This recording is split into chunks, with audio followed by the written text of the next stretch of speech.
Yo, Underground Rap Battle League! Pangalawang event natin, Mina.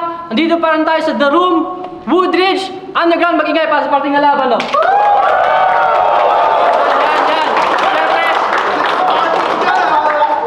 Maraming salamat sa mga sponsors natin na patuloy na sumusuporta sa atin. Siyempre, Apres Lechon de Cebu Bar and Grill, Vision Homes Real Estate, no? The Real Dental, Good Boy Clothing, G-Shot Photography, at siyempre Mark Calagos Productions. Yeah! Pinapakilala ko sa kanan, galing pa ng Bataan at Cooper Space, pag-ingay para kay The Woo!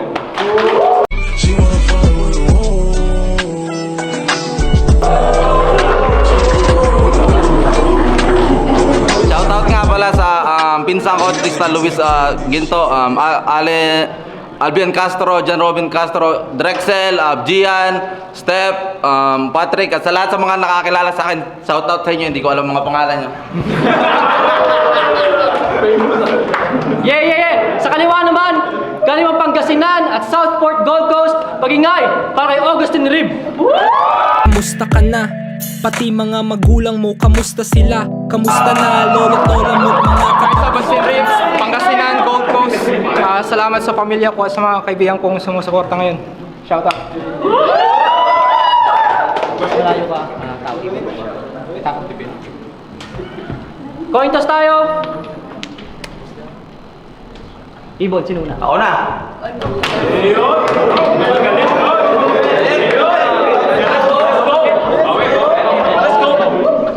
Yeah, 3 rounds, tig 2 minuto, alam niyo na yan. Unang bala para kay The Woo! Game!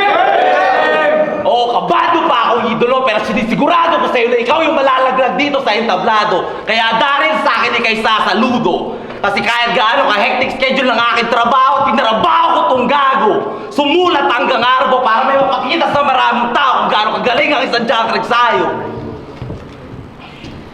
Kaibigan, mukhang hindi tayo nagkaintindihan. Kasi hindi ito yung gusto kong makalaban, pero kailangan ko pa daw maka 1-0 para makakita ng 10. Kaya binigyan mo muna ako ng Agustin para painitin. Isang mukhang baka ang pinakain mo sa isang mukhang baka ang hinain mo sa akin. Alam mong hindi ko yan makakain, so matik na alam mo na din na yan ay aking papanisin.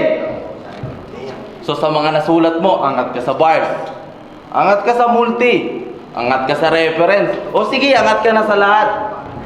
Kung naniwala ka doon ay talagang tanga ka. Ikaw kalabang ko, tapos ko-compliment kita, ano ka, chicks? For your information, wala akong information sa'yo. Kasi hindi naman ako interesado sa buhay mo. Di ko kasi gawain amoy ng baho ng iba para lang makabuo ng linya. Di ko rin kailangan mag-research para kilalanin kalabang ko at hanapan ng anggulo. Kaya sana maayos ang anggulo na nabuo mo. Kasi kapag magulo yung sulat mo, hindi mo yan masasabi ng buo at magmumukha kang tanga sa mata ng maraming tao. Di ka Gold Coast ka, di ba? Pero bakit wala akong nakikitang gold sa'yo kung di yung ipin mo? Well, since nasa Mina tayo, ako magbibigay ng gold bars sa'yo.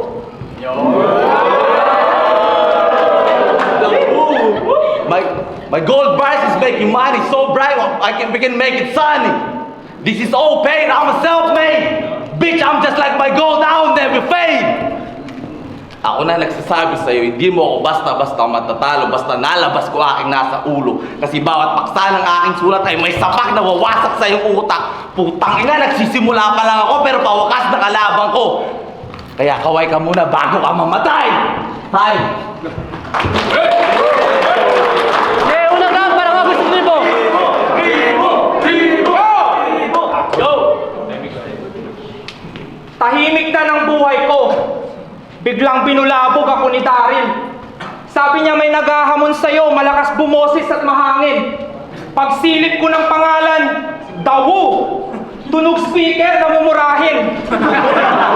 Itong malakas daw, rekta kahon pagkatapos kong basagin.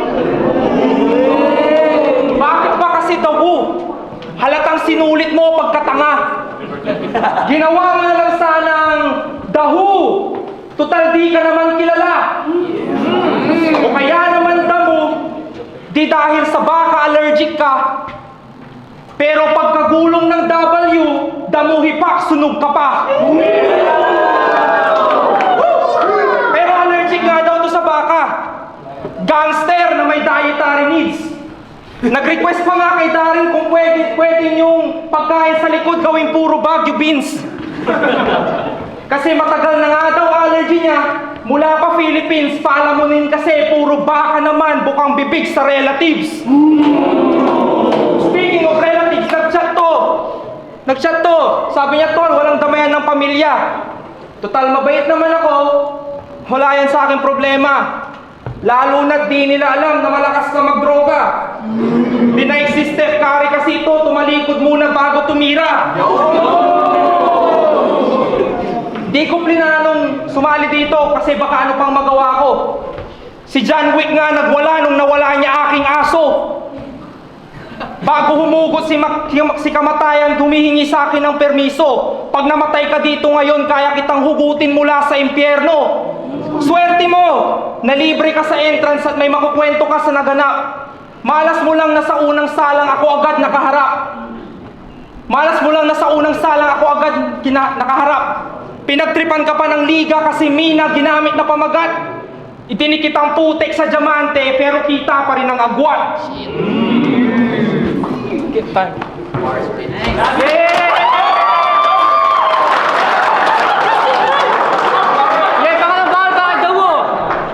Sino mga nag-e-embel dyan?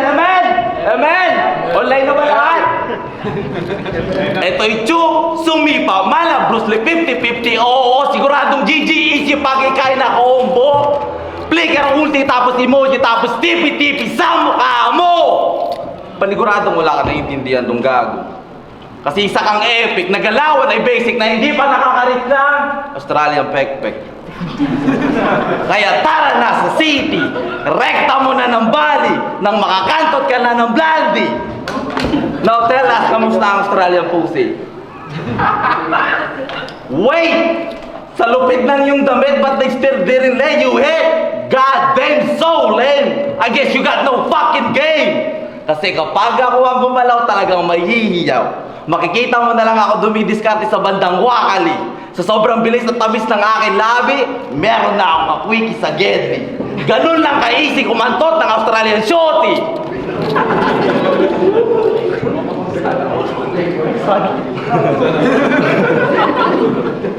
Pumunta ka sa napakalayong agency. Naglabas ng maraming money. Hinarang ka pa ng Australian Embassy. Tapos hindi ka man lang kakana ng OC? Tangina mo! Sulitin mo yung binayad mo sa prostate! Oh, shit. Alam, kaya itong si Otits, para makaiwas sa prostate, dinaan na lang sa masturbate. Habang nanonood ng Viva Max, Angelica ka na kanyang pinagjakulan to the max. Tangina dito, mas madalas mo magsalsal kaysa magdasal. Talagang may noskitan kanya sa may kapal. Kasi ang tunay na lalaki, maraming babae. Oo, maraming babae kiniiwasan para sa isang babae pinakakaingat-ingatan. Amen. Kaya ikaw huwag ka nang humanap ng makakana kasi may asawa at anak ka na. Okay? So please don't lose your home para sa isang araw mo sa hotel. Sana nakuha mo aking punto. Kasi ako'y kontento na rin kay Juliet, kay Sumailo, na future to Bisayo. Mga nasabi ko, pang content lang to. Marami yung babae dito, sa'yo lang kakalembang at kakalampag tong pagmamahal ko. Kaya, pangga, kalma. Baby, kalma.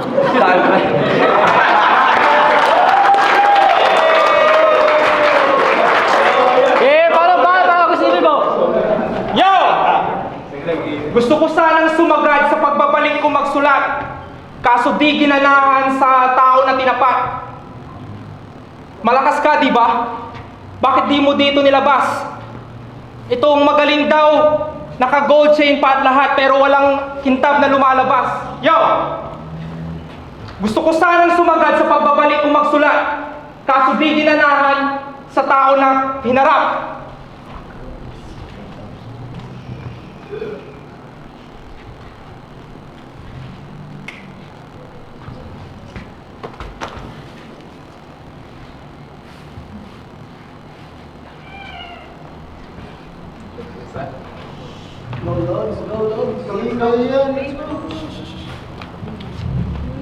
Yo!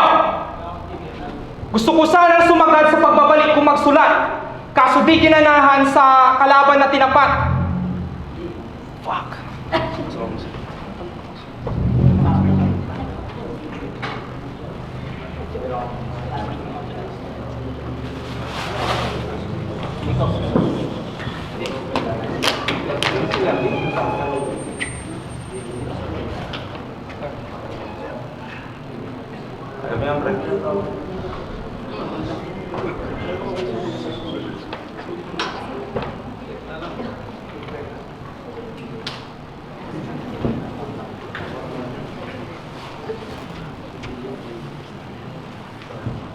Yo, gusto ko sanang sumagad.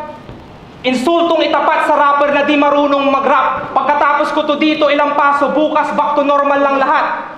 Walang music, walang galaw, talagang nahirapan ako. Para makaisip, 5 ilog ang tinawid at 8 bundok inakyat ko. At pagdating ko doon, ginugol ko ang gago na to. Puta, page 37 na, wala pa rin content sa'yo.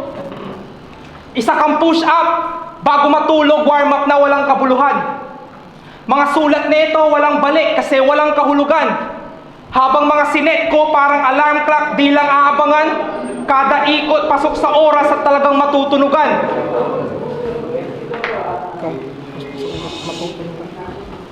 Yo!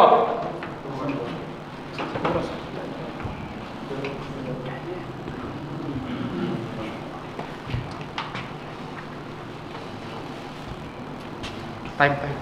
Yeah, time.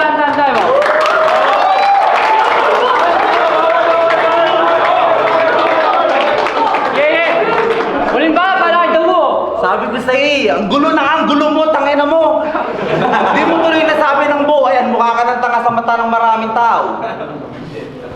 Yo! Bago simulan ang aking round 3, gusto ko lang sabihin ang aking panapos na linya. Manalo! Game! Kung si GL tumawag ng mga all gods, well, ako tatawag ng mga ogag. San si Ibes? Kaya Ibes! Gusto ko lang sabihin sa iyong performance ako'y na-impress. Pero dun sa kaduwa mo na princess o ikaw Flores, ibaba mo na ang iyong address. Ako na mismo pupunta sa iyong fortress para pakita aking greatness kasi ako ang iyong magiging greatest. Kahit magsama pa kayo ni Ibes, hindi niya ma-i-stress ang isang classes. At doon sa self-proclaim na gwapo na si Eko, sa paningin ko isa kang bano kasi ikaw tong malapit sa Olonga po kaya alam kong Olonga po tayo, tangina mo. Asan si Brooks? O, represent Bataan. Pero hindi ibig sabihin kaya mo na akong batain, Brooks. Kasi sa dami na pasuko ang kabataan, tinagurian na akong sukuan ng Bataan. Tangina nito pa, upo pa sa akin. Gago, marap pa sa salamin, mukha ka lang chewin. At doon sa Taga-Angeles, Pampanga, mabibigyan ka na kabalin. Alam kong marami ka ng karanasan sa labanan at pagalingan. Pero kukulangin pa rin yung matches mo para masunog ako. Kasi hindi magmumukhang malakas ang kalakas pag tinapat sa tunay kung saka lang. Sa tunay kung saka lang, panigurado ako mainit na ang mga kamay nyo. At nagliligab-gab na rin yung mga puso nyo. Nagliligab-gab na rin yung mga puso nyo. Ganyan talaga pag nasobrahan kayo sa pagkasiga ako. And to those MC I didn't mention, well, I can't remember any of you because you didn't get my goddamn attention. At akala mo tapos na ako sa'yo? I'm a marksman with the long gun. So it's time to kill this man in front of everyone. Itong scene ay magiging totoo. Kaya Daryl, iabot mo na ang baril. Nang masinta ko na itong tarantado. Matataranta at tatakbo ka na bobo. Pero kahit gano'ng kakabilis tumakbo, tatamaan ka pa rin sa ulo kasi ganun ako kasintado. Kaya, kakayanin babarsan ng aking galamay, dudurugin ko lahat gamit ang aking kamay. Ito'y maangas na pumapalag sa tulay ko na laglag ang katulad niyang ungas. Pakinggan at lahat at pakirepeat. Kung hindi nyo trespass, wag kayong makinig. Ang lumaban sa akin, wala nang last chance. At dito sabihin na hindi na makaka-entrance. Tandaan at huwag nang babalik-balik. Baka balik, mampatay ka ng tatalsik! Ganyan si Dawu. Pag trumabaho, talagang pulido. Kaya makikita nyo sa reaction ng Calagwas Brotherhood kung paano to matalo. Well, makikita nyo naman sa overreact nila Drexel kung paano ako manalo. Tangina mo.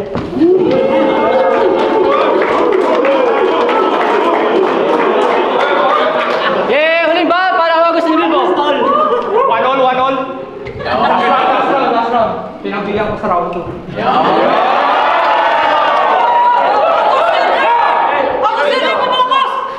Sa mga di nakakaalam, engineer ako sa labas ng rock.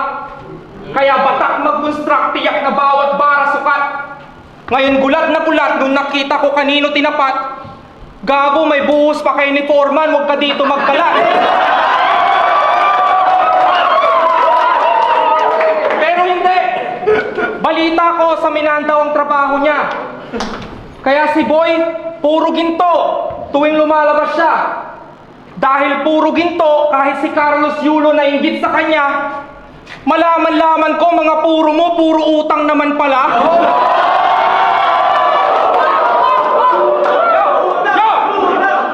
Kapal ng mukha! Yung mga pinagkautangan niya, sila pa nahiya. Dinaig nito yung tropang bibisita, kunwari, biglang makikitira. Yo, dinaan kita sa biro, pero iho, di na nakakatuwa. Di ko alam kung ikaw o si Belo mas matigas ang mukha. Yo, swerte mo. Pinartitahan kita sa round 2. Pero ngayon, huhugutin ko na ang mga tinatago ko. Yo, akala niya dahil taga-Pangasinan malambot na puto. Mali! Mala boneless bangus bro ang dala kong pasalubong dahil iaangat lang kita kung fatality na ni Scorpion. Boneless, angat, fatality. Scorpion? Guess mo ba yun? Wala siyang mga ganun. Yo, iaangat lang kita kung fatality na ni Scorpion. Akala ko ba pag galing Pampanga maangas, sana dito mo nilabas. Mga tropa mong sumama ngayon, kanina pa gustong lumabas. Di ba magagaling kayo magluto? Daryl, kunin mo silang judge. Pasampahin mo na rin si Kuya Allen para medyo may palag. Kasi nagpasulat to sa kapwa kabalin sa mga banat may kasabwat. Nagpasulat to sa kapwa kabalin sa mga banat may kasabwat. Matuto kang lugumugar boy, tanay dana di ka sasapat. Sawok-sawok kayo pa sa Mount Arayat umakyat. Sa Battle Rock man o sa mapa, Pangasinan ng mas angat.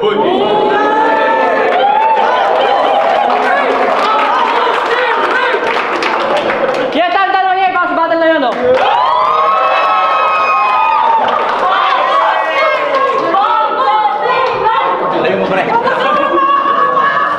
Yo, Underground Rap Battle League, Mina, hindi tayo ngayon, syempre sa The Room, Woodridge, ang laban na yun, The Woo, August Dili, pag-ingay pa, para sa laban na yun. Yan, syempre maraming salamat sa mga sponsors natin ulit. Abay's Lechon de Cebu Bar and Grill, syempre sa Good Boy Clothing, G-Shot Photography, Vision Homes Real Estate, The Real Dental, at syempre Mark Calagwas Productions. Sa mga tropa natin dyan sa Sydney, meron tayong event dyan sa November 16, Dunside Community Center, no? Boto ng hurado, 3-0, magingay, para kay Dawu.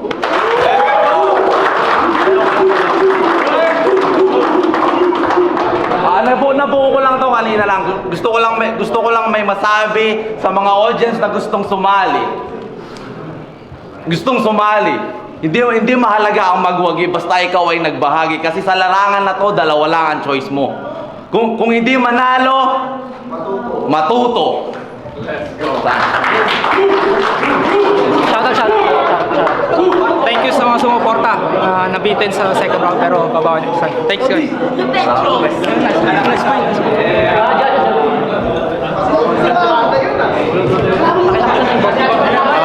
Ibes, binigay ko 1 kay Agustin Reed, 2 and 3. Binigay ko 1 kay Agustin Rib, 2 and 3 kay Dawo. Bakit? Kasi mas malinaw yung performance ni Dawo even though nung round 1 hindi talaga nagtapat yung sulat nila nung round 1, so lamang na lamang talaga si Agustin Rib doon. Pero nung round 2, matik, nag-choke si Agustin Rib at saka yun, sa linisin ng performance. So 2 and 3 Dawo, 1 Agustin Rib.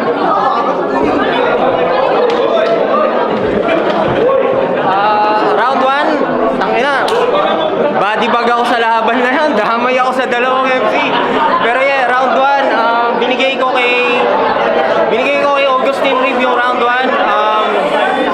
Tumaas yung balahibo ko doon, ang lakas ng written niya doon. Tapos, sayang lang yung second round niya, nag-choke siya. Pero yeah, round 2 at 3, binigay ko kay Daw. So, round 1, Agustin Rib. Round 2 at 3, Daw. Yo, Kiro nga pala. Sa round 1 ko, binoto ko doon si Agustin Rib kasi parang tinakpan niya lahat ng ginawa ni Dawo sa round 1, pero yung round 2, matik na yun. Dawo na yun kasi nga nag-choke. Pero round 3, may hinihintay ako kay Agustin Rib kasi parang nakikita ko na yung mga ideas niya. Pero wala. Kinuha ni Dawo yung 2 and 3 kasi 2 and 3 kasi sobrang linis din ng performance niya. Kaya yun, kay Dawo ako.